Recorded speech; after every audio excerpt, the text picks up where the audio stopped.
آج کی video rarest plant کے متعلق ہے۔ اگرچہ کہ پہلے بھی ہم نے آپ کو بتایا ہے کہ دنیا میں بہت سے ایسے پلانٹس پائے جاتے ہیں جو کہ ریئرسٹ ہوتے ہیں اور یہ شاذ و نادر ہی ملتے ہیں۔ آج ہم آپ کو ان 4 ریئرسٹ پلانٹ کے متعلق بتا رہے ہیں جو کہ بہت ہی مشکل سے ملتے ہیں۔ میری آپ سے گزارش یہ ہے کہ ایک تو میری ویڈیو کو پورا دیکھا کریں، نمبر 1، نمبر 2 لائک کیا کریں، شیئر کیا کریں اور میرے چینل کو سبسکرائب کیا کریں، کیونکہ میں اتنی محنت سے آپ لوگوں کے لیے اتنی بڑی ویڈیو بناتا ہوں۔ تو اس میں پہلے نمبر پر ہے کارپس فلاور۔ یہ کارپس فلاور جو ہے، اس کی جو خوشبو ہوتی ہے یا بو ہوتی ہے وہ انپلیزنٹ ہوتی ہے اور ایسی خوشبو ہوتی ہے جیسے کہ سڑا ہوا گوشت، اور جب ہم اس کو دیکھتے ہیں تو یہ ایک بہت بڑا 1 میٹر سے لے کر 2 میٹر تک ہوتا ہے اور اس کی عجیب طرح کی شکل و شباہت ہوتی ہے اور اس کی عجیب طرح کی بو ہوتی ہے۔ اور اس پلانٹ کو یعنی اس پودے کو ہونے کے لیے یا اس کو کارپس فلاور کو بننے کے لیے تقریباً 7 سال لگ جاتے ہیں۔ پلانٹ کو 1878 میں rain forest South East Asia میں ڈسکور کیا گیا۔ اس کے بعد دوسرے نمبر پر ہے جناب تہینا پام۔ اس کو 2005 میں ایک کسان نے مڈغاسکر میں دریافت کیا۔ تہینا بھی ایک ریئرسٹ پلانٹ میں شامل ہے۔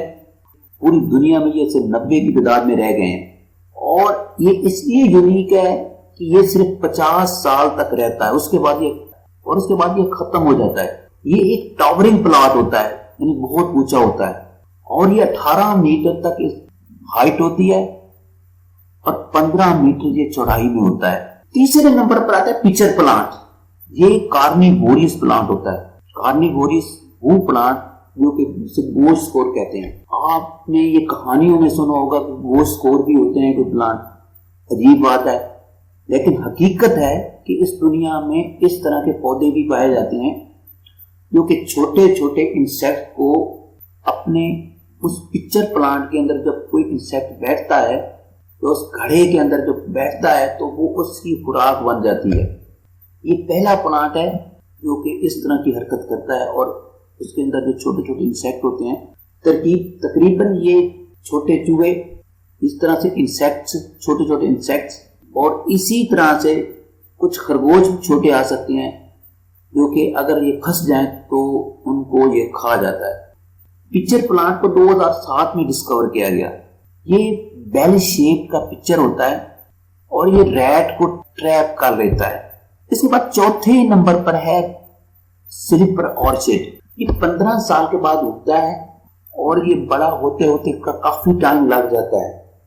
اس کے ایک پھول کی قیمت تقریباً $5000 ہوتی ہے اور اس میں 6 بڑے بڑے پھول ہوتے ہیں۔ اس میں کچھ ریڈ ہوتے ہیں، کچھ گرین ہوتے ہیں اور اس کے بعد سپاٹڈ پیٹل والے بھی ہوتے ہیں۔ اور ایک اور بات میں آپ کو بتانا چاہتا ہوں کہ یہ بہت بڑی اونچائی پہ اگتا ہے اور اس کو آپ ایک دفعہ دیکھ سکتے ہیں، اس کے بعد یہ ختم ہو جاتا ہے۔ تو یہ تھی ان 4 ایسے ریئر پلانٹس کی کہانی جو میں نے آپ کو سنائی ہے۔ یہ واقعی یہ کہانی ہے اور ان کی بہت زیادہ وجوہات ہیں۔ تو امید ہے آپ میرے اس ویڈیو کو لائک بھی کریں گے اور شیئر بھی کریں گے۔ Thank you for watching. ملیں گے ایک نئی ویڈیو کے ساتھ۔